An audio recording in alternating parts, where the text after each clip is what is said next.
Vous retrouvez maintenant La foi prise au mot, votre émission de formation chrétienne présentée par Régis Burnet.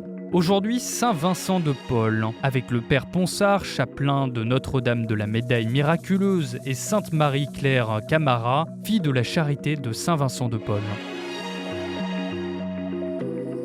Bonjour et merci de nous retrouver pour La foi prise au mot, notre rendez-vous hebdomadaire de formation chrétienne. Aujourd'hui, je vous invite à un anniversaire, le 350e anniversaire de la mort des deux fondateurs de la famille vincentienne, Vincent de Paul et Louise de Marillac. Comment Vincent de Paul, le fils d'un petit propriétaire agricole des Landes, est-il devenu Monsieur Vincent, le père des pauvres, celui que le roi Louis XIII choisit pour l'assister dans ses derniers instants? Et comment Louise de Marillac et lui ont-ils fondé les plus grandes œuvres de charité? Que reste-t-il de son esprit aujourd'hui? Pour répondre à ces questions, deux invités. Sœur Marie-Claire, bonjour. Bonjour. Vous êtes fille de charité à Los, dans le Nord. Et Père Bertrand Ponsard, bonjour. Bonjour. Vous êtes le chapelain de la Notre-Dame de la Médaille Miraculeuse, donc ce qu'on appelle aussi la rue du Bac, et vous êtes prêtre de la mission ou lazariste. Toute dénomination qu'on va expliquer au cours de cette émission. Alors, on va essayer de suivre un peu la vie des deux fondateurs, et on va commencer peut-être par Vincent de Paul, qui naît, alors on ne sait même pas quand est-ce qu'il est né, puisqu'il y a une hésitation entre 1580 ou 1576, peu importe. Ce n'est pas une hésitation, il est né en 1580. Il y a eu une époque où l'historiographie officielle l'a fait naître un peu plus tôt, pour qu'il ait l'âge requis par le Concile de Trente pour être ordonné prêtre. Mais il a été ordonné à 19 ans et non pas à 25 ans. Ah, c'est pour ça qu'on... Voilà. Donc il y a eu une époque où ça faisait un peu désordre, tout en sachant que lorsqu'il a été ordonné, cela se pratiquait souvent, d'être ordonné plus jeune. Mais ensuite, il a fait partie des réformateurs qui ont fait en sorte que l'on respecte le Concile de Trente. Et ses successeurs ont dû penser que ça faisait un peu bizarre qu'un homme qui avait mis en place finalement les préceptes du Concile de Trente n'ait même pas lui-même obéi à ces préceptes étant plus jeune. Il n'y était pour rien. Il n'y était pour rien. Alors, il s'appelle donc Vincent de Paul. Ça ne veut pas dire forcément qu'il était d'une famille noble. C'est plutôt une famille un peu, j'ai dit petit propriétaire, ça vous va? Issu de une famille de paysans, paysans des Landes. Oui, une famille assez aisée quand même. Assez aisée pour l'époque. C'est des laboureurs qui ont des moyens, puisque lorsque Vincent doit faire ses études, son père va vendre une paire de bœufs. Donc pour avoir des bœufs à vendre, il faut en avoir des bœufs déjà. Donc c'est une honnête aisance peut-être. C'est pas très élevé dans la société, mais en même temps, il y a de quoi vivre. Une famille aussi qui a des relations à Dax. Oui, des cousins. Des cousins qui vont permettre à Vincent de faire des études. Oui, donc c'est une famille paysanne, mais qui a des possibilités. Alors, on dit qu'il a une enfance heureuse. Enfin, il y a tout le monde explique ça, et en particulier que le climat familial est important pour lui. Enfin, c'est très important, serein, et je dirais même une attache très proche par rapport à sa maman, qui va donner à Vincent ce goût de la prière. Et plus tard, vous voyez Vincent qui écrit à sa maman pour lui expliquer un peu son état d'avancement dans sa carrière, comment il va réussir à gagner sa vie. Voilà, cette proximité avec sa maman qui montre que Vincent était un homme qui a aimé l'esprit de famille. Il faut bien comprendre, lorsqu'il écrit, en 1610, il écrit à sa mère pour lui dire qu'il va essayer d'avoir le plus possible de bénéfices pour vivre, sachant qu'à l'époque, on lui a fait faire ce qu'on appelle la carrière ecclésiastique, de façon à monter dans la société et à ramener de l'argent pour la famille. Ça se fait énormément à l'époque.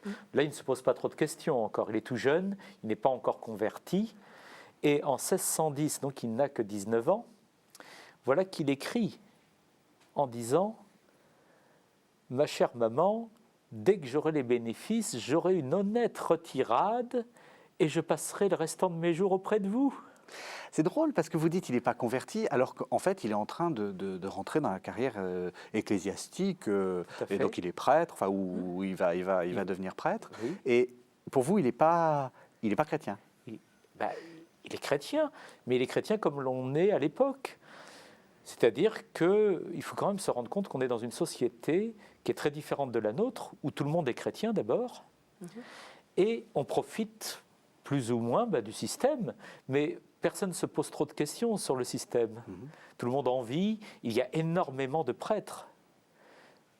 Certains auteurs disent qu'il y a eu jusqu'à une personne sur 3 à Paris qui était prêtre à cette époque-là. Je ne sais pas si c'est vrai, mais ce qu'on peut dire au moins, c'est qu'il y a énormément de prêtres. Et en fait, pour faire vivre tous ces prêtres, comment vivent-ils? De quoi vivent-ils? Donc Vincent va être à la recherche de quoi vivre. Et puis, pour l'instant, il n'a pas encore rencontré les personnes qui vont lui permettre d'évoluer. Alors, qu'est-ce qui explique cette conversion? Qu'est-ce qui fait que vous avez parlé de conversion? Vous êtes d'accord sur le mot conversion? Oui, entièrement. C'est la rencontre avec l'autre, la rencontre du plus démuni qui va bouleverser Vincent et qui va lui faire réaliser que, effectivement, il s'est engagé dans la carrière ecclésiastique, mais qu'il n'est pas prêt pour un sou, qu'il est essentiellement centré sur lui-même. Et progressivement, la rencontre de l'autre va lui faire découvrir que Dieu se trouve d'abord pas dans la carrière, dans l'honnête retirade, mais dans le visage du plus démuni. Et ça va être... Mais le mot est peut-être pas assez fort, mais un tsunami. Ouais. Pour parler avec les termes d'aujourd'hui, un tsunami dans la vie de Saint-Vincent. Ouais. Et à ce moment-là, il va se dire, mais je ne suis pas prêtre. Être prêtre, c'est pas moi, c'est parler au nom de Dieu et montrer l'amour de Dieu, à commencer par le plus petit. Alors, oui, c'est une rencontre qui va commencer. C'est par les rencontres qu'il va peu à peu évoluer d'abord. Vous avez un homme intelligent qui est très actif, très organisateur. Il faut penser qu'avant d'arriver à Paris en 1610, il a tenu une pension à Toulouse. Et déjà, sa pension avait du succès, ça se passait très bien. Il rencontrait beaucoup de gens, des gens venaient à lui pour lui demander conseil, déjà. Donc c'est un jeune homme intelligent et vif d'esprit. Quand il arrive à Paris, il rencontre un homme qui s'appelle Bérulle, le futur cardinal. Et Bérulle va le faire évoluer. Bérulle va lui dire, voilà, il y a le Christ et le prêtre est au Christ pour pouvoir être aux autres. Donc Bérulle va lui montrer ce qu'est un prêtre. Et comme il est intelligent, Vincent, il entend bien la leçon. Ce n'est pas un homme qui reste fermé à ce qu'on lui montre, il a un cœur généreux. Je vais prendre un exemple. Lorsque Vincent est à Paris depuis un certain temps avec Bérulle, à un moment donné, il va rencontrer ce que l'on appelle à l'époque un théologal. Un théologal, c'est un homme qui fait des controverses pour défendre le côté catholique face aux non-catholiques, par exemple au protestantisme, mais aussi pour défendre la foi en général. Et voilà qu'il découvre que cet homme doute profondément de Dieu. Et lui, dans sa générosité, va dire « Seigneur, je suis prêt à prendre cette tentation sur moi pour délivrer cet homme. » Et il a été pris au mot d'ailleurs. Il va connaître 4 ans pendant lesquels il va avoir une nuit de la foi, littéralement, au point qu'il fera écrire le credo sur une feuille, mettra dans un étui qu'il portera sur son cœur. Et à chaque fois qu'il voudra prier, parce qu'à chaque fois qu'il veut prier, ça le fait douter. Donc à chaque fois qu'il voudra prier, il se contentera de toucher l'étui. Mais c'est pour dire sa générosité de cœur qui est déjà là, au fond même de lui-même, avant même qu'il soit converti. Voilà, pour prendre un exemple. C'est ça qui est fascinant, c'est qu'il y a un côté à la fois un peu intellectuel. Pierre de Bérulle, c'est aussi un des grands intellectuels du temps. Et puis il y a ce contact avec les pauvres. Alors il y a une histoire un peu, il est en voyage et puis tout d'un coup il assiste à un mourant. Ça fait partie un peu peut-être de la légende ou pas. Enfin, je ne pense pas. Mais en tout cas, non, mais je veux dire comme le moment de la conversion, parce qu'on dit souvent c'est là qu'il s'est converti. Mais il y a cette idée-là que c'est un grand intellectuel, mais en même temps un homme de cœur et qui va se rendre compte que s'il n'avait pas confessé cet homme, il aurait laissé partir une âme en enfer. Expliquez-nous juste le contexte en fait. On est à Gane, sur les terres de Madame de Gondi. Il était précepteur des enfants de la famille des de Gondi. Donc c'est une des grandes familles françaises. Une grande famille française. Le prince de Gondi était l'un des premiers protecteurs de Molière. Oui. Et donc on appelle Vincent au chevet de ce vieillard mourant, et le vieillard lui avoue une grande partie de sa vie, et puis les côtés obscurs. Et là, ça a été le choc pour Vincent, en disant, mais je passe mon temps à penser à moi, à mon honnête retirade, à être avec les grands du monde, alors que je suis prêtre. Et que si je n'avais pas pris le temps de répondre à cet appel-là, une âme aurait désespéré. Et le vieillard, à un moment donné, lui dit « Mais merci, grâce à vous... non, il le dira plus tard, lorsqu'il va rencontrer Madame de Gondi, ce vieillard avouera à Madame de Gondi « Madame, si ce prêtre n'était pas venu me voir, j'aurais été en enfer. » Et le miracle se passe là. Et je rejoins le père Ponsard qui dit que la conversion de Vincent s'est faite par des rencontres. Et parce que c'était aussi un homme d'écoute, Madame de Gondi lui dit « Mais comment, monsieur, sur nos terres, autant d'âmes laissées à elles-mêmes, dans des difficultés sans nom, dans des péchés, il faut faire quelque chose. » Et là, Vincent, effectivement, son talent d'organisateur est réveillé, ça le pique au vif, et il s'engage, il fait appel à des prêtres diocésains, si je puis dire, des jésuites. Des jésuites, jésuites. Oui, donc des jésuites qui viennent à son aide pour lancer ces moments de confession où la plupart de ceux qui le voulaient pouvaient se confesser. Et là, Vincent, au fur et à mesure, découvre la misère, pas tant matérielle, mais d'abord spirituelle, des gens qui habitaient les terres. Et là, il s'est dit, bon voilà, en fait, Dieu l'attendait là. Et là, de fait, vous voyez, il faut bien prendre conscience de tout un ensemble. À la fois, il est en train d'évoluer depuis 1610 jusqu'à 1617, au moment de l'affaire de Gannes et de Folleville. À Folleville, il y a le château des Gondis, qui est juste à côté de ce village de Gannes. Donc c'est un petit peu au nord de Paris, quand on va vers Amiens. Et puis, se rendre compte qu'à Paris, il a rencontré des gens du salon de Madame Acari, par exemple. Il a rencontré un certain nombre de spirituels. Et il est donc mûr, au moment où il arrive à cette confession, il est déjà mûr pour comprendre la situation et comprendre qu'il y a besoin d'hommes comme lui. Il a compris que finalement, beaucoup de gens n'osaient pas se confesser à leur curé parce qu'ils connaissaient leur curé et qu'ils avaient honte de dire à leur curé ce qu'ils avaient à dire, alors que dire à un inconnu certaines choses est plus facile. Et donc, il va mettre en place, avec Madame de Gondi, des mission à l'image de ce qui s'est fait à Folleville. Mais à ce moment-là, il va encore évoluer et il va prendre conscience qu'il y a quelque chose qui ne va pas finalement. D'autant qu'il va connaître cette fameuse période de doute. Et le doute associé donc à cette sensibilité du besoin des prêtres fait qu'il est capable d'entendre l'angoisse des gens. Madame de Gondi est une femme angoissée. Elle-même est très angoissée quand elle apprend qu'un homme aurait risqué l'enfer parce qu'il ne se serait pas confessé à temps, etc. Donc, Vincent de Paul est lui-même un homme qui va connaître ce type d'angoisse existentielle. Est-ce que Dieu existe? Est-ce que, voilà, où me mène la vie? Et il va vivre donc cet événement de Folleville, puis de Châtillon-sur-Chalaronne. Il va se sauver littéralement. Il demande à Bérulle d'aller dans une paroisse. Et Bérulle va l'envoyer à Châtillon-sur-Chalaronne, donc tout près de Lyon. À côté d'Ars. Voilà, à côté d'Ars, là où il y a eu le curé d'Ars. Donc, à mon avis, ce n'est pas par hasard, ces choses-là. Là, la Providence agit toujours. Et en fait, Madame de Gondi ne sait pas où il est. Or, son mari est quand même le général des galères. Il est lui-même le neveu de l'évêque de Paris. C'est un personnage très considérable. Et Vincent de Paul essaye d'échapper à l'emprise de la famille de Gondi puisqu'il est le précepteur des enfants. Il veut échapper à tout ça, alors qu'il avait la vie de château qu'il avait enfin trouvée. Il avait trouvé son honnête retirade. Eh bien, il est en train de la fuir brusquement. Alors, il va se passer des tas de choses. Voilà. Donc, Châtillon-sur-Chalaronne. Il a trouvé sa vocation là. Voilà. Il a trouvé. Alors, expliquez-nous. C'est-à-dire que ce désir d'avoir une honnête retirade était acquise, comme vous dites, Père. Et puis, à un moment donné, retournement, il s'est dit, non. C'est pas ça. Ma vocation n'est pas là, donc il veut fuir. Voilà. Et même si Madame de Gondi essaie de le rattraper, parce qu'elle était soucieuse aussi du salut de son âme, et puis elle se sentait en sécurité avec les conseils de Vincent. Vincent fuit en disant, mais il faut faire quelque chose. Et donc on comprend au fur et à mesure comment dans sa vie il a été soucieux de la formation des prêtres.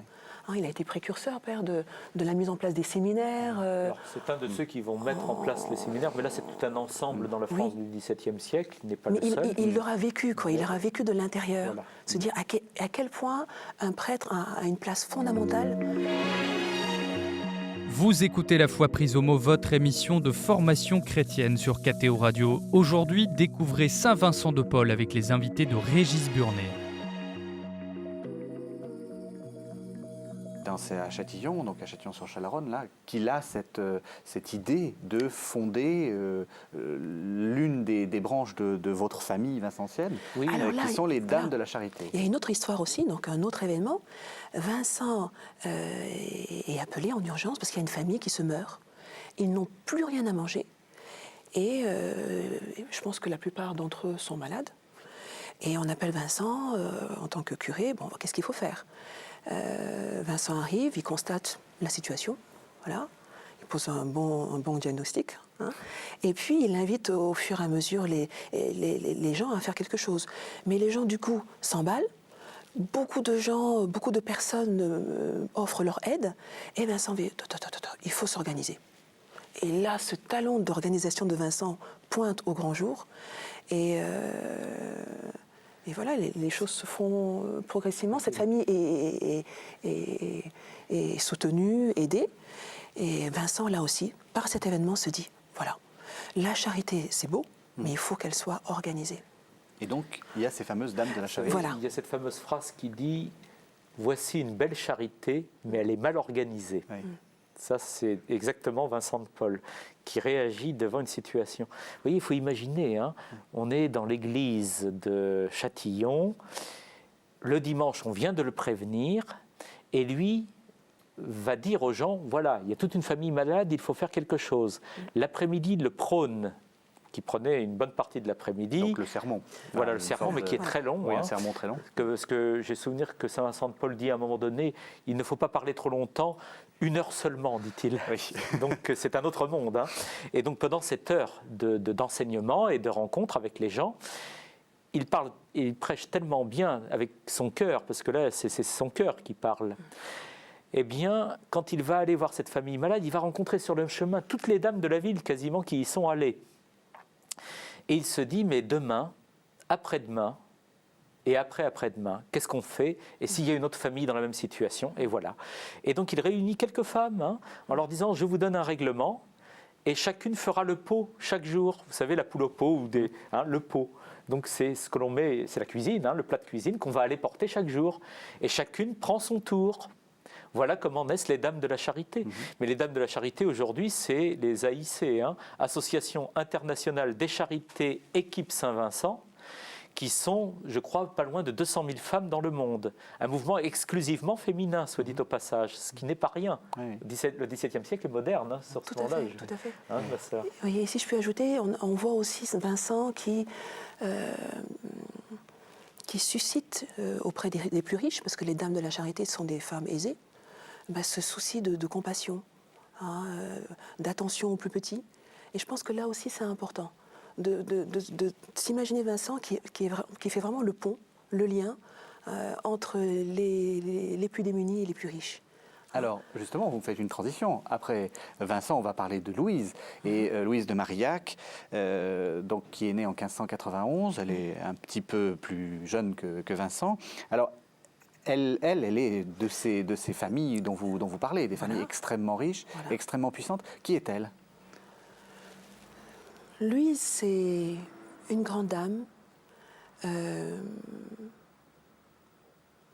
On dit, elle a fait une dépression, elle est mariée, Louise est mariée, mais c'est un peu une dame qui est en souci de bien faire, de se dire, mais à quoi je sers, où je vais, qu'est-ce que je peux faire pour mieux aimer Dieu. Elle le cherche, elle est amoureuse, elle a besoin, elle était déjà accompagnée par un prêtre, mais bon, il semblerait que ça ne soit pas suffisant. Et au début, elle n'aimait pas beaucoup Vincent de Paul. Elle le trouvait un peu rustre. Vincent de Paul, les pieds sur terre, et puis bon. Et cette collaboration, cette amitié, si je puis dire, est venue progressivement, parce que justement Vincent a amené Louise pas à redescendre un peu sur terre, mais presque, en disant mais vous avez du potentiel, vous avez du talent, et il a perçu en elle quelqu'un qui pouvait faire énormément dans la mise en place de ces charités. Parce qu'au fur et à mesure, Vincent s'est rendu compte que ces grandes dames, malgré leur générosité, l'argent qu'elles pouvaient donner, n'arrivaient pas forcément à effectuer les tâches les plus humbles auprès des personnes en besoin. Et il se disait, bon, il faut penser un peu à la suite, à une meilleure proximité pour que les plus démunis soient servis comme des princes. Alors, parce que les dames, à un moment donné, envoyaient leurs servantes, et là, ça a été aussi le choc. Vincent a dit, c'est pas possible, parce que les servantes, elles étaient payées sûrement pour le faire, et elles le faisaient de manière... mercenaire. De manière mercenaire. Ouais. Voilà. Alors justement, ça nous emmène, parce qu'il faut qu'on avance, et donc ça nous emmène à cette fondation dont on va reparler de la Compagnie des Filles de la Charité, dont vous êtes un membre. Et on va écouter Vincent de Paul, on va entendre la voix de Vincent de Paul, enfin lue, justement pour expliquer ce que c'est que l'esprit qu'il essaie d'insuffler à ces Filles de la Charité. On écoute. S'il se présentait parmi vous quelque esprit brouillon, idolâtre, qui dit « il faudrait être religieuse », cela serait bien plus beau. À mes sœurs, la compagnie serait à l'extrême onction. Craignez, mes sœurs, et si vous êtes encore en vie, empêchez cela. Pleurez, gémissez, représentez-le au supérieur. Car qui dit religieuse, dit une cloîtrée, et les filles de la charité doivent aller partout, n'ayant pour monastère que les maisons des malades et celles où réside la supérieure. Pour cellule, une chambre de louage. Pour chapelle, l'église paroissiale. Pour cloître, les rues de la ville. Pour clôture, l'obéissance. Ne devant aller que chez les malades ou au lieu nécessaire pour leur service. Pour grille, la crainte de Dieu. Pour voile, la sainte modestie.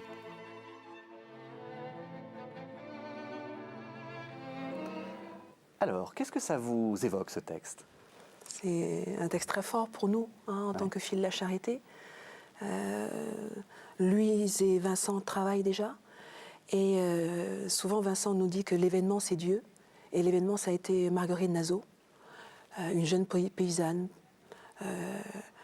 pleine de bonne volonté, qui a entendu dire que dans Paris on pouvait servir les plus démunis. Elle se présente à Vincent, à monsieur Vincent, en disant voilà, je suis là pour faire ce que vous voulez. Et Vincent, en Marguerite Nazeau, trouve la personne idéal justement pour être plus proche des plus pauvres. Et voilà, ça a été en 1633 la fondation de la Compagnie des Filles de la Charité. Et Vincent confie Marguerite à Louise en lui demandant justement de s'occuper de ces premières filles qui souhaitent se donner à Dieu pour le service des plus pauvres. Et le rôle là de Louise a été capital pour nous, parce qu'elle a énormément conseillé Vincent sur l'accompagnement de ses premières filles. Elles ont commencé à vivre auprès d'elle, en petite communauté. Et progressivement, les services sont mis en place. Elle servait, comme disait le texte qu'on vient d'entendre, les plus démunis, les plus pauvres, les malades, dans leur maison. Parce que Vincent et Louise ne voulaient pas justement qu'on soit cloîtrés, qu'on soit libre au niveau de nos mouvements pour aller et venir, aller dans les maisons des malades. Après, ça a été progressivement dans les hôpitaux. On a ouvert à l'éducation des petites filles, des écoles. Les sœurs après ont été envoyées aux galériens. Et voilà, ça a été un souffle. Un souffle. Le côté aussi, j'allais dire, maternel de la femme. Oui. Parce que si vous regardez bien, Saint Vincent de Paul, d'abord avec Madame de Gondi, 1625, à la mort de Madame de Gondi, les pères lazaristes sont fondés avec les fonds que donne Madame de Gondi, pas rien, 36 000 livres. Oui, oui. Et ensuite, le relais est pris avec Louise de Marillac après la mort de Madame de Gondi. Toujours la femme qui est là. Et c'est la femme qui prend en compte le côté pratique, matériel. Parce qu'on a beau dire, vous savez, les hommes, là, pour ces affaires-là, imagine-t-on les galériens, l'œuvre des galériens sans les filles de la charité ?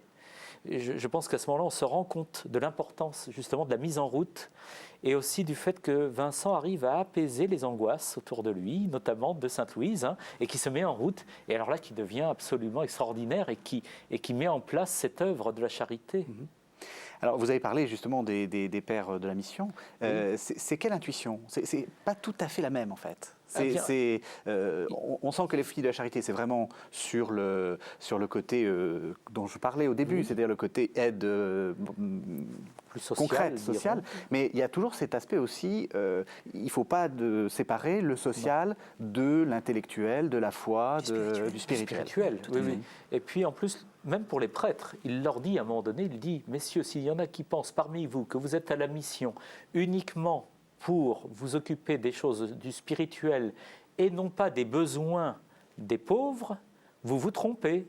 Je le dis en langage d'aujourd'hui, mais c'est exactement ça. Et il dit donc nous devons, par tous les moyens qui sont à notre disposition, soit directement, soit par l'aide de quelqu'un d'autre, faire tout ce que nous pouvons matériellement pour les plus pauvres. Donc de la même manière que pour les filles de la charité. Mais soyons bien francs, quand on regarde un petit peu de près, on s'aperçoit bien que les pères sont un petit peu moins, en général, moins bien faits pour ces choses-là que les femmes. Parce que la femme est forte, c'est la mère, elle a l'habitude de s'occuper de ses enfants. Et les filles de la charité, c'est pareil. Les pauvres sont leurs enfants. Et le père essaye d'être le père, comme il peut. Alors, vous êtes prêtre de la mission. La mission à qui? Alors, congrégation de la mission, c'est le vrai nom des pères lazaristes. Alors, on nous appelle pères lazaristes parce que la première maison qu'on nous a donnée à Paris s'appelait Saint-Lazare, un ancien lazaret. Il y avait eu des progrès dans la façon de gérer l'hygiène au XVIIe siècle. Un lazaret, c'est un hôpital, souvent pour les lépreux. Voilà, pour les lépreux. Et il y avait moins de lépreux. Et donc, on nous a donné une maison qui était à moitié vide, tout simplement, et qui s'appelait Saint-Lazare. On nous a appelés les lazaristes. Mais notre vrai nom, c'est congrégation de la mission. Alors, partir en mission, c'est-à-dire faire ce que Jésus-Christ a fait. Annoncer la bonne nouvelle de l'Évangile et aussi s'occuper des pauvres. Il m'a envoyé proclamer la bonne nouvelle aux pauvres. Le terme de mission, missionnaire, je veux dire, qu'on imagine habituellement dans les pays lointains, c'est aussi ça, mais la mission peut être... ça commence d'abord en France, de village en village. Donc chez Madame de Gondy, qu'est-ce qu'il va faire? Quand il rentre de Châtillon-sur-Chalaronne, il a mis des conditions à Madame de Gondy, parce que Madame de Gondy lui a dit « au pied, il faut revenir ». Et donc il est revenu, malgré lui un peu. Et là, il a mis comme objectif, une mission dans toutes les villes et villages appartenant au Gondy, et accompagné toujours de l'établissement d'une charité. Puis, quand Madame de Gondy meurt, c'est désormais pour toute la France, donc toujours le même système, mais il se rend bien compte que effectivement, ça ne va pas très bien du côté des dames de la charité qui ne savent pas trop s'occuper matériellement des plus pauvres. Avec Marguerite Nazeau, l'intuition vient et on se retrouve avec Louise de Marillac qui, elle, va établir les filles de la charité quelques années plus tard. Voilà, vous avez donc l'ensemble de la manière dont ça se met ensemble et comment on s'engage concrètement. Alors à ce moment-là, c'est l'éclosion. Nous, on va partir ensuite pour les pères, on va partir en Pologne, on va partir en Irlande, en sachant que c'est la période où il y a Cromwell en Angleterre, une forte persécution. Les pères lazaristes, il y aura des martyrs, tués au nom du fait qu'ils sont catholiques. Et puis, il envoie des pères sur Madagascar. Et là, c'est une mission extrêmement difficile. Il faut savoir que la moyenne de survie des pères partis à Madagascar a été de 6 mois environ. La plupart sont morts sur les bateaux avant d'y arriver, et ceux qui sont arrivés, il n'y en a qu'un ou deux qui ont survécu 2 ans avant de mourir. Donc ça vous donne une idée. Et lorsque Saint Vincent de Paul meurt, son grand désir, c'est que les pères lazaristes arrivent en Chine. Alors justement, on va revenir sur ce texte-là. Il y a cette idée que vous n'êtes pas cloîtré, il n'y a pas de murs, il n'y a pas les murs, c'est ceux de la charité. C'est révolutionnaire en fait. C'est une intuition absolument incroyable. Révolutionnaire. Et je dirais même que Monsieur Vincent, qui est devenu progressivement Saint Vincent de Paul, est un saint hors les murs. Hors les murs. Il ne pouvait pas concevoir que ses filles soient cloîtrées, enfermées. Hein. Donc ça, c'est quelque chose de très fort pour nous. Et comme nos pères lazaristes, l'élan missionnaire est devenu progressivement international. Hein. Il a envoyé ses filles en Pologne, Madagascar, etc., partout en France. Voilà. Et si je puis dire aussi, mais ce qui caractérise M. Vincent, c'est que c'est un homme d'action. Mais ne pas oublier que c'est un homme de raison. Et ça, je pense que c'est important de le dire.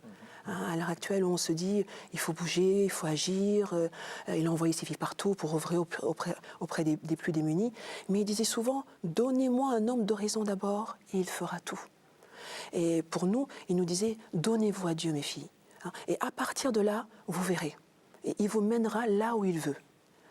Donc bien sentir ces deux dimensions, la contemplation dans l'action, et vice-versa. Voilà. Quoi. En nous, dans nos deux familles, je pense que c'est très fort. C'est un homme qui a une vision spirituelle. Il a été au contact de saint François de Sales. Et c'est en voyant ce qui s'est produit pour les visitandines qui ont été enfermées dans un cloître alors qu'elles étaient faites pour visiter les malades. Lui-même est le premier directeur de la visitation à Paris sur demande de François de Sales. C'est un ami de François de Sales. Alors François de Sales va mourir en 1622. Lui, il meurt en 1660, Vincent de Paul. Donc vous voyez, il est beaucoup plus jeune, mais ça l'a influencé énormément. Il est au contact de tous les spirituels parisiens, et donc cet homme de prière se met dans l'action. Pour lui, un homme de prière qui n'agit pas n'est pas un bon chrétien, et un homme qui ne ferait qu'agir sans avoir la prière d'abord ne serait pas non plus un bon chrétien. Il y a un équilibre là qui est recherché à travers la charité. Parce que la charité doit conduire la personne qui s'occupe ou qui va vers les autres, rencontre Dieu en fait. Parce que c'est comme ça qu'il a résolu son fameux problème de foi. Oui. Monsieur Duval, qui était un grand théologien de l'époque, lui avait dit intellectuellement, vous savez, vous pouvez croire que Dieu existe, puis ensuite vous allez croire qu'il n'existe pas, puis vous allez croire qu'il existe, puis on n'en finit pas intellectuellement. Il dit, si vous voulez rencontrer Dieu, allez voir les malades, allez voir les pauvres. C'est ce qu'il va faire. Donc c'est un élément spirituel. Sa rencontre des pauvres, ce n'est pas une simple attitude sociale. Voilà. C'est parce qu'il a l'amour de Dieu qu'il a l'amour du prochain. Et l'amour du prochain lui donne l'amour de Dieu. C'est le cercle vertueux là, qui se donne. Mais je pense que c'est important de bien le redire. Oui. C'est un acte de prière encore de rencontrer. Et il a cette réputation, parce qu'il y a cette anecdote, enfin c'est anecdotique sans être complètement anecdotique, c'est que Louis XIII, donc le roi qui aurait pu avoir tous les confesseurs qu'il veut, demande M. Vincent pour l'assister dans ces derniers moments. Donc il a cette réputation d'être aussi un homme de bons conseils et, de compassion. Ah oui, tout à fait, tout à fait.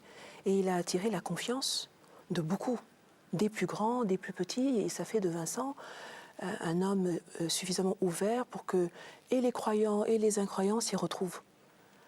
C'est l'homme vraiment par excellence, si je puis dire, de la relation. De mettre en relation les uns et les autres. L'idée de Saint-Vincent, c'est pas de dire d'un côté il y aurait les riches, puis de l'autre côté les pauvres, et puis alors surtout on va opposer les pauvres aux riches et les riches aux pauvres. Ce qu'on a tendance à faire actuellement. Ce qu'on a tendance souvent à faire. Et qui est une erreur. Oui, là l'idée est de dire mettons les riches au service des pauvres. Oui. Autrement dit, il y a l'union qui se produit en Jésus-Christ. De la même manière que lui-même est uni en Jésus-Christ par sa prière, par sa vie, toute donnée, eh bien, il a fait l'unité dans sa vie, finalement. Cet homme-là, il sort de son angoisse. Même si on retrouvera le fameux étui avec le credo sur lui à sa mort, mais il arrive à faire l'unité. D'eux-mêmes, Sainte Louise, et eux-mêmes provoquent l'unité autour d'eux. Et là, c'est vraiment profondément chrétien. Ce n'est pas du tout un rejet des riches pour le rejet des riches, c'est vraiment changer de vie, mettez votre argent au service. Vous savez, quand on lit l'Évangile, quand même, Jésus-Christ est entouré d'un certain nombre de femmes, et il nous est dit qu'elles l'aidaient de leur denier. De leur denier. Oui. Et je crois que c'est exactement l'Évangile qui se produit de nouveau, et que nous pouvons essayer de vivre aussi à notre manière. Nous n'avons peut-être pas les mêmes qualités que M. Vincent lui-même, qui était un homme extraordinaire, mais chacun à son niveau peut être facteur d'unité, de recherche auprès des plus pauvres, auprès des plus riches, pour unir les gens dans la charité. Ça nous fait une transition vers une troisième partie. On va en réentendre un texte de monsieur Vincent. On va parler un peu de votre famille, mais avant, on va écouter ce que Vincent dit justement à ces prêtres de la mission. Notre vocation est d'aller enflammer le cœur des hommes, de faire ce que fit le Fils de Dieu, lui qui vint porter le feu dans le monde pour l'enflammer de son amour. Que pouvons-nous désirer d'autre sinon qu'il brûle et consume tout ? Il est donc vrai que je suis envoyé non seulement pour aimer Dieu, mais pour le faire aimer. Il ne me suffit pas d'aimer Dieu si mon prochain ne l'aime pas de même. Je dois aimer mon prochain, fait à l'image de Dieu et objet de son amour, et tout faire pour qu'à leur tour, les hommes aiment leur Créateur, qui les reconnaît et les considère comme ses frères, qui l'a sauvé. Et faire en sorte que par la charité réciproque, ils s'aiment les uns les autres par amour de Dieu, qui les a aimés jusqu'à abandonner à la mort son propre Fils pour eux. C'est cela mon devoir.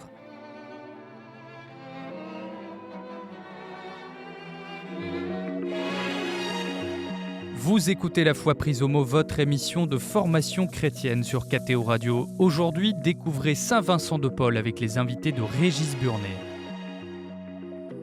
Voilà, donc on a vu tout un programme, si je puis dire, se laisser enflammer par l'amour de Dieu. Est-ce que ça a encore du sens pour vous? Et est-ce que c'est encore ça l'esprit de la famille de monsieur Vincent? Oui. Finalement, ça résume tout? Ça résume tout. Réactualiser par moment, mais le cœur, c'est ça. Transformer cet amour affectif, comme on disait tout à l'heure, quand on se donne à Dieu, en amour effectif. Je pense que tous ceux qui se réclament de Vincent sont habités par ça. Les Vincentiens d'aujourd'hui, pour moi, ce sont ceux et celles qui ont ce goût de l'initiative, de se dire, mais qu'est-ce que Jésus-Christ aurait fait à ma place face à telle situation? Parce que c'est ça qui a brûlé le cœur de Vincent. Qu'est-ce que Jésus aurait fait à ma place? Il le disait à ses pères, il le disait à ses filles. Et je pense qu'aujourd'hui, dans notre 21e siècle, c'est d'actualité. Oui, je pense qu'en plus, vous voyez, l'esprit vincentien, ce n'est pas forcément à tout moment l'efficacité. Il y a la recherche d'efficacité, puisque nous avons eu un fondateur, des fondateurs et fondatrices qui sont des gens extrêmement capables et efficaces. Mais ce n'est pas le but premier. Le but premier, c'est de se donner à Dieu complètement, et c'est Dieu qui donne les fruits. Si vous faites les affaires de Dieu, Dieu fera les vôtres, disait monsieur Vincent. Je crois que c'est ça l'essentiel, et qui continue à se vivre aujourd'hui. Vous savez, la famille vincentienne, c'est une très grande famille, assez large. Alors j'allais dire le noyau familial au départ. Oui, présentez-nous, présentez-nous la famille. Les AIC, dont on a parlé tout à l'heure, les ex-dames de la charité, mais c'est Association internationale des charités au plan international aujourd'hui, donc reconnue par l'ONU, ONG. C'est des laïcs, c'est pas des. Ce sont des laïcs, des femmes, laïques, oui. Des femmes laïques, et contrairement à leur naissance, maintenant, aujourd'hui, il y a des femmes qui ne sont pas forcément des dames très riches, mais c'est un mouvement féminin important. 200 000 dans le monde. Ensuite, vous avez les filles de la charité. Alors, les filles de la charité, elles sont encore 19 500 actuellement, ou à peu près, dans je ne sais pas combien de pays. Alors là, ma sœur, peut-être plus. Sur les 5 continents. Partout, sur les 5 continents. Partout. Voilà, pour ça, vous vous oubliez et vous êtes avant nous. Oui, mais les pères passent un petit peu après. D'accord. Alors, les pères lazaristes, pères et frères lazaristes, parce que nous sommes une congrégation où il y a donc des laïcs consacrés qui font des vœux privés, comme nous, qui sont au même statut que nous, mais qui ne sont pas du clergé au sens strict du terme. Donc vous avez des prêtres et des frères dans la congrégation de la mission. Les vocations existent. Il faut savoir que les premiers frères de la congrégation de la mission, il y avait des professeurs de Sorbonne. Donc ce ne sont pas des frères convers, comme il y avait autrefois dans certaines congrégations religieuses. Ce sont des frères qui pouvaient et qui peuvent encore prendre des responsabilités importantes, participer aux missions au même titre que le prêtre. Voilà. Vous avez ensuite la Société Saint-Vincent de Paul, qui a été fondée par Frédéric Ozanam au XIXe siècle, alors des laïcs, hommes et femmes. Vous avez Ensuite, les jeunesses mariales, alors, qui ont été demandées au moment des apparitions de la Vierge en 1830 à la rue du Bac. Elles demandent qu'il y ait un mouvement pour s'occuper de jeunes qui n'auraient pas trop de contact avec l'Église. Ça va donner les enfants de Marie, que l'on appelle aujourd'hui jeunesse mariale. Et leur nom complet, jeunesse mariale vincentienne. Puis, vous avez d'autres petits éléments, enfin, ou plus petits éléments. Par exemple, vous avez l'archiconfrérie de la Sainte-Agonie. Un drôle de mot. Oui, ça me fait un peu peur. Effrayant. Un peu effrayant, oui, mais dans ce monde où plus personne ne veut parler de la mort, où tout le monde a peur de la mort, eh bien, des gens s'unissent à la mort de Jésus-Christ, à sa passion et à sa mort, mais justement pour découvrir que Jésus-Christ est passé avant nous dans les épreuves et qu'on ne doit pas avoir peur. Il nous prend la main, il nous dit, voilà, j'ai passé la mort, n'aie plus peur, je suis ressuscité. Et donc, c'est un mouvement qui réunit beaucoup de monde, là aussi. Archiconfrérie veut dire que c'est reconnu par l'Église, par le pape, au niveau pontifical. Donc, vous voyez, ce n'est pas n'importe quoi. Malgré le nom qui peut paraître étrange au départ, eh bien, cette archiconfrérie réunit du monde. Oui. Voilà. Alors justement, on va essayer de voir, parce que vous êtes deux exemplaires, on va essayer de voir ce que vous faites. Vous faites quoi? Donc vous êtes fille de la Charité. Oui. Quel est votre emploi du temps? Ça fait quoi une fille de la Charité? Une fille de la Charité, là actuellement mon service c'est l'enseignement. Donc je suis professeure au lycée, j'enseigne les sciences sanitaires et sociales à mi-temps. Donc ça fait un emploi du temps de 9 heures de cours. Et l'autre partie, c'est l'animation de ce qu'on appelle la pastorale.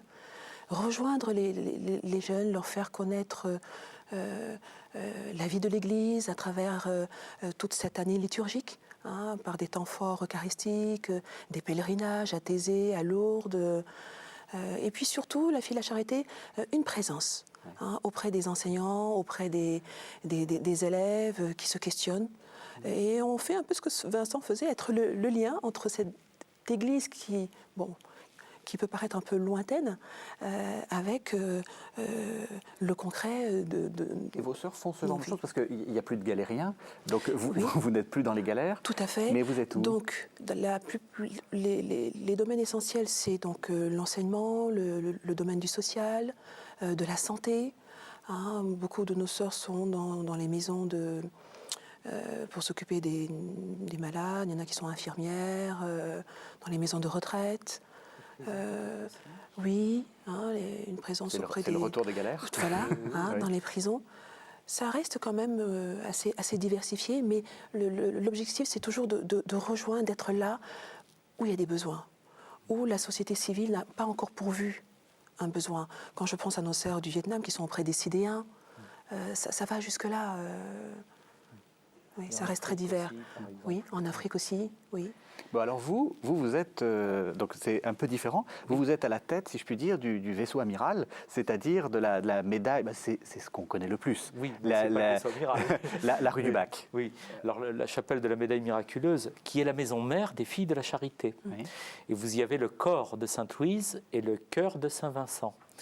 Et ça dit bien les choses, c'est le lieu, j'allais dire, c'est un lieu familial pour nous au plan de la famille vincentienne, mais c'est aussi le lieu des apparitions de la Vierge Marie en 1830. C'est l'occasion de dire qu'il y a encore un élément important de la famille vincentienne, mais que je n'ai pas cité tout à l'heure à cause du fait qu'on allait parler un peu de la chapelle. Oui. Vous avez l'association internationale de la médaille miraculeuse, qui regroupe, je pense, plus d'1 million de personnes dans le monde quand même. Donc c'est un élément important. Alors, la Vierge est apparue là en donnant un message très simple. La protection de Dieu est toujours là. Il s'occupe de vous même après 2000 ans. N'ayez pas peur. Vous voyez, c'est ça le fond du message. La médaille, telle qu'elle est présentée, qu'est-ce que c'est? C'est Marie qui dit à Sainte Catherine qu'il suffit de lui demander pour obtenir les grâces. Parce que Sainte Catherine voit la Vierge qui lui apparaît, vous savez, à un moment donné, la Vierge a un globe dans la main, disant qu'elle porte le monde finalement. Et elle dit qu'elle porte chacun aussi, et la France. Bien, et en même temps, Sainte Catherine, au moment où elle la voit porter la boule qui représente ce monde, voit des bagues aux doigts de la Vierge qui envoient des rayons.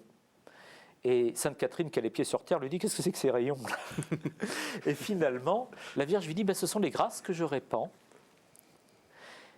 Et Sainte Catherine dit « Oui, mais il y a des bagues là qui ne brillent pas, il n'y a pas de rayons. » Elle dit « Ça, c'est les grâces qu'on oublie de me demander. » Et moi, j'ai l'expérience, ça fait longtemps que je suis à la chapelle, membre de l'équipe depuis maintenant 18 ans pratiquement, ouais.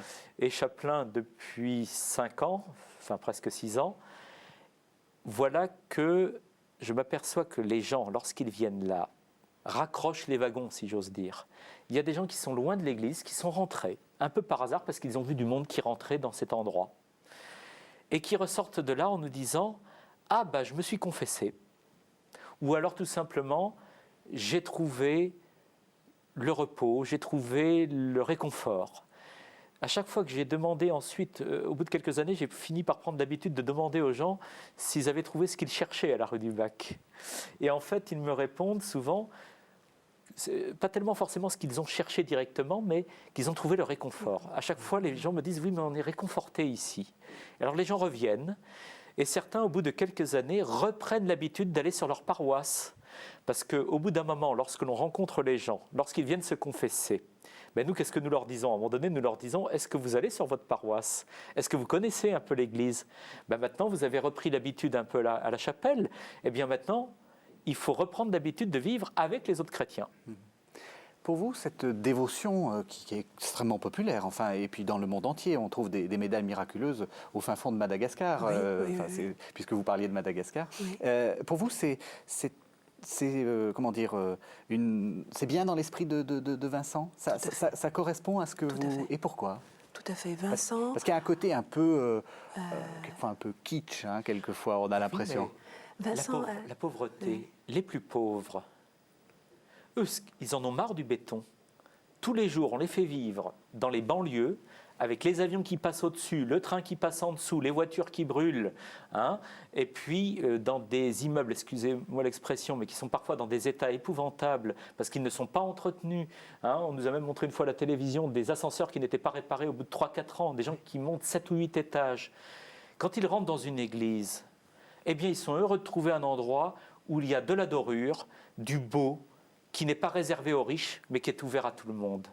Et ça, je pense que c'est populaire, on accueille les plus pauvres. Et au temps de Saint-Vincent de Paul déjà, les pères lazaristes ont eu des lieux de pèlerinage. Vincent Petit partait en pèlerinage à Bugloz, Voilà. avec ses parents, et donc est né en lui cette dévotion, cet amour de Marie. Sa maman lui a appris à prier certainement le chapelet, et il en parle. Oui, dans le sud-ouest, on avait Notre-Dame de Marseille. Oui. M-A-R-C-E-I-2-L. Donc, si je puis dire, c'est une évidence pour Vincent et pour Louise, dans leurs écrits en filigrane, ce retour paisible, continuel vers Marie. Et je pense que si Marie a choisi la chapelle, c'est qu'elle s'y retrouvait un peu. Et ce que disait le père, le fait qu'on retrouve l'Église et après, avec ce contact-là, on retrouve l'Église. C'est une question importante quand vous êtes dans les prisons ou dans les hôpitaux, etc. Vous êtes missionnaire, vous vous sentez missionnaire, vous voulez convertir les gens, ou c'est pas le plus important ? Je dirais oui, non, c'est pas le plus important. Convertir les gens, non, mais les aider à s'unifier, à trouver cette paix en eux. Et après, eux-mêmes feront le chemin. Je pense que Vincent et Louise nous ont appris ça, à être une borne, un pont, des faiseurs de liens, pour qu'après, avec l'aide de Dieu, parce que c'est Dieu qui va convertir, c'est lui-même avec sa grâce qui va nous donner ce dont nous avons besoin. Et nous, on se situe là en tant que frères, sœurs, des éveilleurs de sens. Est-ce que tu as pensé à ça ? Bernadette à Lourdes, qui portait la médaille miraculeuse, avait répondu un jour à son curé, qui lui disait « Et vous pensez que je vais vous croire ?» Elle lui a dit « Je ne suis pas chargé de vous le faire croire, je suis chargé de vous le dire. » Et bien là, c'est pareil, nous annonçons Jésus-Christ, mais de manière respectueuse, comme dans la première lettre de Saint-Pierre. Soyez témoins, mais pas des gens qui obligent les autres. Nous ne sommes pas là pour prendre la place de Dieu, c'est Dieu qui met dans le cœur la foi, et lui seul qui a ce pouvoir. Nous le savons bien de nous-mêmes d'ailleurs. Nous savons bien que la foi est un mystère. Je pense que là, il y a quand même un aspect très important. Mais en plus, je pense que les filles de la charité ont été mises sous la protection particulière de la Vierge Marie et que ce choix a fait que Marie soutient ces femmes qui se sont données pour les pauvres. Marie est mère des pauvres. Je pense qu'il y a quand même cet aspect-là. Ce n'est pas par hasard, enfin les choses n'ont pas lieu par hasard. Saint Vincent de Paul dit qu'il ne se peut que la Mère de Dieu étant invoquée, tout ne redonde à bien et à la gloire du bon Jésus, son Fils. Alors, je l'ai redit de mémoire, donc c'est probablement pas tout à fait comme c'est dit, mais c'est à peu près ça. Et donc, il y a bien l'idée qu'en demandant à Marie, mais pour des choses qui valent la peine, enfin, je veux dire, il ne s'agit pas de déranger, on demande à Dieu des vraies grâces. Il faut oser demander l'important, quoi.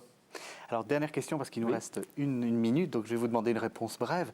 Je pense que beaucoup de téléspectateurs ont été fascinés par tout ce que vous nous avez dit. Qu'est-ce qu'ils peuvent faire s'ils ont envie de rentrer chez vous? Vous avez besoin de quoi? S'ils veulent rentrer dans la compagnie des Non, filles, mais ou venir vous aider, par quel biais on peut rentrer dans cette mouvance vincentienne? je dirais avec beaucoup de joie, Oui. en se disant qu'on va rencontrer beaucoup de personnes. Oui. Et que ce sont ces personnes-là qui vont nous aider à trouver notre voie. Parce que souvent on vient en disant « je veux faire ». Et on s'en retourne en disant « j'ai trouvé ce qui me fait vivre ». Alors, avec la brièveté vincentienne, mais son côté en pragmatisme, qu'est-ce que vous conseillez? En toute simplicité, d'oser se donner et de venir voir. Venez nous voir et puis nous, on verra bien. Ouais. Je pense que c'est tout simple. On tape à votre porte et puis... Ah oui, venez au 95 rue de Sèvres, venez au 140 rue du Bac, et puis voilà, à Paris. Et aussi à l'eau, c'est c'est ensemble qu'on va trouver ce qu'on peut faire pour la gloire de Dieu. Vous savez, on a des sites qui existent pour nous trouver, c'est facile. Mais je pense que l'idée, c'est quand même de se dire... ne pas avoir peur, que ce soit chez nous ou dans d'autres familles spirituelles, peu importe. Il faut se donner à Jésus-Christ, c'est ça l'essentiel. Ça sera le mot de la fin. Alors, quelques livres. Le père Jean-Pierre Renoir a écrit Saint Vincent de Paul, maître de sagesse aux éditions Nouvelle Cité, donc c'est une vie de Saint Vincent de Paul. Le même père Renoir a écrit aussi Prier 15 jours avec Saint Vincent de Paul. Enfin, il ne l'a pas écrit, en fait, c'est des suggestions de lecture. Sinon, de Luigi Medrazzi, La petite vie de Saint Vincent de Paul, aux éditions DDB, et puis la grande biographie de Pierre Miquel aux éditions Fayard, Vincent de Paul. Vous oubliez quelqu'un, Monsieur Dodin, dans la collection Maître spirituel, Saint Vincent de Paul et la charité, c'est le meilleur du XXe siècle. Et ben voilà. Merci beaucoup et merci de nous avoir suivis. Excusez-nous. Sainte Louise, oui.